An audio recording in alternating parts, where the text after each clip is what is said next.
Assalamualaikum warahmatullahi wabarakatuh. Salam sejahtera untuk kita semua. Perkenalkan, saya Woning Rahayu selaku dosen Pendidikan Anak Usia Dini Fakultas Ilmu Pendidikan Universitas Pantasakti Bekasi dengan NIDN 0410078403. Mata kuliah yang saya ampu selama saya mengajar yaitu sangat berkaitan dengan bidang saya di pendidikan bahasa Indonesia, khususnya mata kuliah bahasa Indonesia. Saya akan menyampaikan PUDD UK TPT di bidang pengajaran untuk Smart Serdos 2023 pada gelombang kedua. Spesialisasi mata kuliah yang saya ajar yaitu bahasa Indonesia. Pada kesempatan kali ini saya akan menjelaskan tentang teknik pengajaran yang saya ampu pada semester ini yaitu bahasa Indonesia dengan bobot 2 SKS dengan menggunakan metode DIA, Delivery, Interaction, dan Assessment. Sebelum saya menjelaskan teknik pengajaran saya, terlebih dahulu saya akan menjelaskan deskripsi singkat mata kuliah bahasa Indonesia. Mata kuliah ini merupakan mata kuliah dasar umum yang wajib ditempuh mahasiswa program studi pendidikan anak usia dini. Mata kuliah bahasa Indonesia merupakan mata kuliah yang dirancang untuk membekali mahasiswa dengan pengetahuan dan wawasan berbahasa yang baik dan benar, serta pengaplikasiannya di perguruan tinggi. Dengan mengikuti mata kuliah bahasa Indonesia ini, mahasiswa diharapkan memahami penggunaan konsep berbahasa yang baik dan benar dalam bidang bahasa Indonesia, menguasai teori bahasa Indonesia dan praktiknya dalam pemahaman berbahasa pada ranah perguruan tinggi, menggunakan teknologi dalam pembelajaran bahasa Indonesia di perguruan tinggi, mampu menerapkan pola berkomunikasi bahasa Indonesia pada ranah perguruan tinggi. Untuk bisa mencapai kemampuan tersebut, mahasiswa diberikan topik-topik yang akan dibahas selama 14 kali pertemuan. Adapun topik-topik sebagai berikut. Pertama, peran dan fungsi bahasa Indonesia, ragam bahasa Indonesia, serta penggunaan EYD dan tanda baca. Kemudian ada konsep pilihan kata atau diksi, definisi kalimat efektif, substansi kalimat efektif, dan turunan kalimat efektif. Selanjutnya ada definisi alinea, pengembangan alinea, dan merancang perencanaan penulisan karya ilmiah, menyusun kerangka karangan dan kutipan, menyusun abstrak dan daftar pustaka, menyusun kegiatan menulis di perguruan tinggi. Baik, setelah kita ketahui gambaran singkat bahasa Indonesia yang saya ampu, selanjutnya saya akan menjelaskan teknik pengajaran saya dengan menggunakan metode DIA. Satu yaitu delivery. Bagaimana cara saya menyampaikan perkuliahan kepada mahasiswa? Ada dua strategi yang saya gunakan. Yang pertama, penyampaian menggunakan buku ajar. Dalam mata kuliah saya menggunakan buku ajar karangan Yeti Mulyati dan kawan-kawan yang berjudul Bahasa Indonesia. Kemudian teknik yang kedua ada dengan diskusi kelompok ya setiap minggunya, dan saya meminta mahasiswa untuk membuat rangkuman setiap materi yang akan dibahas tiap pertemuannya, agar terjadi feedback yang positif antara masing-masing mahasiswa. Kedua itu ada interaction, bagaimana saya berinteraksi dengan mahasiswa. Interaksi dengan mahasiswa saya lakukan dengan beberapa media. Yang pertama, saya menggunakan media WhatsApp group sebagai sarana diskusi terkait materi maupun kendala yang terjadi dalam proses perkuliahan. Yang kedua ada Google Classroom, yaitu untuk memberikan tugas maupun mengumpulkan tugas yang mahasiswa kerjakan. Tiga itu assessment, bagaimana saya menilai mahasiswa. Pada awal perkuliahan saya selalu menjelaskan kontrak perkuliahan yang disepakati bersama antara dosen dan mahasiswa, di mana di dalam kontrak tersebut terdapat presentasi perkuliahan yang memuat bagaimana cara saya menilai mahasiswa sehingga mahasiswa tahu lebih awal sistem penilaian yang saya miliki. Adapun penilaiannya yaitu kehadiran, tugas, UTS, dan UAS. Baik, untuk selanjutnya saya akan menampilkan video pengajaran mata kuliah bahasa Indonesia untuk pertemuan kedua pada pokok materi ragam bahasa Indonesia. Selamat menyaksikan. Assalamualaikum warahmatullahi wabarakatuh. Waalaikumsalam warahmatullahi wabarakatuh. Gimana kabarnya teman-teman? Alhamdulillah, luar biasa. Allahu Akbar. Oke, baik. Hari ini kita masuk ke dalam tema ragam bahasa, ya, ragam bahasa Indonesia. Teman-teman sudah tahu apa sih ragam bahasa yang teman-teman tahu? Jenis, macam-macam, variasi bahasa. Kemudian variasi bahasa apa aja, ragam bahasa apa saja yang pernah kalian tahu? Bahasa isyarat. Kemudian Bahasa daerah. Kemudian bahasa baku. Oke, berarti kayak namanya ragam itu berarti banyak ya, banyak jenisnya, bervariasi. Nah, kita akan belajar definisinya dulu deh biar kita paham sama-sama. Nah, ini ada definisi ragam bahasa. Ragam bahasa adalah variasi bahasa menurut pemakaian yang berbeda-beda. Nah, berbedanya dari apa saja? Dari topik yang dibicarakan, kemudian dari hubungan pembicaranya, kemudian dari kawan bicaranya, orang yang dibicarakan, serta menurut medium pembicara atau tempat pembicaranya. Ya, jadi ragam bahasa itu bisa dipengaruhi oleh beberapa faktor ini. Selain itu nanti kita akan belajar faktor-faktor apa saja juga yang bisa mempengaruhi lebih lengkapnya ragam bahasa. Dari slide tadi apa ada yang mau ditanyakan? Cukup ya. Oke, kalau ibu ngejelasin kecepatan, interupsi aja. Baik, ini ada penyebab terjadinya ragam bahasa. Ragam bahasa timbul seiring dengan timbulnya perubahan di dalam masyarakat. Ya, perubahan itu bisa berupa variasi bahasa yang dipakai sesuai keperluannya. Kemudian juga ada beberapa faktor penyebab timbulnya ragam bahasa. Ada yang pertama ada faktor budaya yang mempengaruhi ragam bahasa Indonesia. Ini faktor budaya nih. Jadi setiap daerah mempunyai perbedaan kultur atau budayanya ya di daerah hidup seseorang itu berbeda-beda. Jadi misalnya seperti Jawa sama Papua budayanya sama atau beda? Beda. Kalau Jawa itu kita kenalnya orangnya kayak gimana? Lembut. Ya, lemah lembut, itu bahasanya halus ya. Beda sama orang Papua ya, itu dari bahasa. Kemudian mungkin dari gaya hidup, kemudian tempat tinggal juga semuanya berbeda. Otomatis itu akan menjadi salah satu ragam bahasa di Indonesia itu banyak variasinya seperti itu. Sampai sini ada pertanyaan? Ya. Lanjut. Faktor yang kedua itu adalah faktor sejarah, ya, yang mempengaruhi ragam bahasa. Yang faktornya adalah salah satunya adalah sejarah. Di setiap daerah mempunyai kebiasaan atau adat istiadat bahasa nenek moyang berbeda-beda. Karena kenapa? Karena setiap di Indonesia itu terdiri dari banyak provinsi. Satu provinsi terdiri dari banyak daerah. Kita misalnya tadi Jawa Barat, Jawa Tengah, Jawa Timur itu dari satu pulau aja, Pulau Jawa. Itu udah berbeda. Nanti di Jawa Tengah ada lagi nih daerah-daerahnya. Jawa Tengah pun ada yang Jawanya halus, ada yang Jawanya kasar, seperti itu. Nah, kasar dan halus itu juga dipengaruhi oleh tempat tinggal. Ya, tempat tinggal yang ada di nih. Kita masuk ke faktor ketiga, demografi. Ya, ketika orang yang tinggalnya di dataran tinggi, kemudian dekat pantai, ya pesisir itu pasti berbeda. Sama kayak misalnya kalian ketika dengar kata Priuk, orangnya bayangan seperti apa? Panik itu Apa?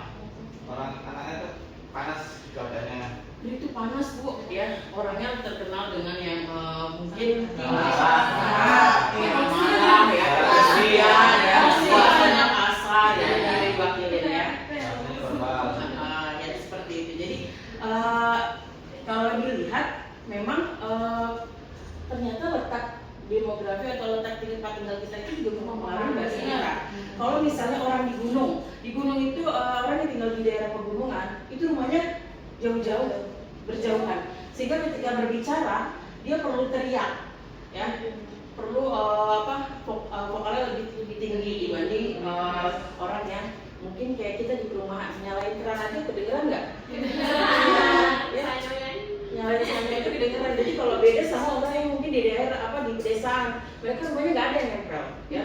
Kalau di kita kan sesenti aja juga ini gitu ya, jadi nempel banget gitu ya. Ya orang berbisik itu kedengeran kalau di kota, ya.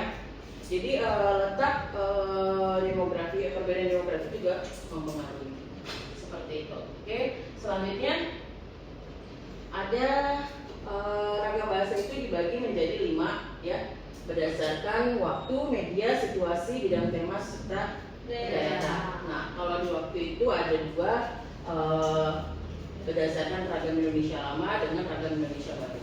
Ya, ragam Indonesia lama itu adalah ragam Indonesia yang belum bahasa Indonesia itu belum dikukuhkan atau dilahirkan. Nah, sekarang pertanyaan, kapan bahasa Indonesia itu dilahirkan? 1928 pada saat jadi kalau ditanya kapan bahasa Indonesia lahir, itu pada tanggal 28 Oktober 1928. Jadi itu ragam Indonesia lama. Kemudian ragam Indonesia baru itu ada di sesudah pengukuhan tersebut ya, dari EYD sampai sekarang. Ya. Kemudian ragam Indonesia, ragam bahasa Indonesia dibagi menjadi 2 berdasarkan medianya. Ada ragam lisan dengan ragam tulis. Kalau lisan berarti diucapkan secara lisan, verbal, kemudian bentuknya orang lawan bicara ya, penuturnya ada mitra tutur dengan penutur. Kalau ragam tulis itu kita menggunakan media seperti ininya untuk menyampaikan informasi supaya buku atau mungkin majalah dan yang lainnya. Kemudian ada ragam bahasa situasi. Nah, ini dibagi lagi menjadi 4, ragam resmi atau kita biasa disebut ragam formal, ilmiah atau baku. Kemudian ada ragam tidak resmi, informal atau casual. Kemudian ada ragam akrab dan ragam konsultatif. Kalau ragam resmi biasanya kita menemukan di mana bahasa ragam resmi? Di kondisi seperti seminar, kemudian rapat, apalagi kayak workshop ya. Jadi kalau ketika di ragam resmi yang digunakan adalah bahasa baku atau resmi ya. Jadi yang sesuai dengan kaidah kebahasaan. Kita pakai bahasa yang baik dan benar. Jadi tidak ada yang namanya ketika di ragam resmi itu pakai lu gue ya. Pokoknya pakai ente, antum, nggak ada. Ya. Adanya saya, anda ya gitu. Kemudian ragam tidak resmi atau informal dan casual. Berarti kalau ini berarti kebalikannya dari yang formal. Jadi ragam yang bisa menggunakan atau yang digunakan tidak terikat dengan kaidah kebahasaan ya. Jadi percakapan sehari-hari ya. Bisa dipahami sampai sini? Bisa. Oke. Kemudian ada ragam akrab. Oke. Ragam akrab sama seperti informal, hanya saja di sini ada rasa kedekatan yang berbeda. Kalau misalnya mungkin kalian dengan semester 1 sama semester 3 bisa ngobrol sama di kelas, tapi kalau yang sama-sama semester 3 yang apalagi di kelas kan pasti beda ya, kedekatannya berbeda. Kemudian bercandanya pun berbeda ya. Ketika yang kurang kenal sama yang sangat dikenal kan pasti beda ya, nggak kebawa, nggak baper ya, nggak bawa perasaan seperti itu. Kemudian ini ada ragam konsultatif. Ragam konsultatif, kalau konsultatif itu dari kata konsultasi berarti adalah kayak diskusi, bimbingan ya kayak penyuluhan. Nah itu ada. Kemudian di sini sesuai dengan bidang tema. Nah kalau bidang tema itu berdasarkan bidang pekerjaannya. Jadi kalau teman-teman dengar kata divonis ya, kalau masuk ke bidang pekerjaannya hukum, divonis itu artinya apa? Hukuman.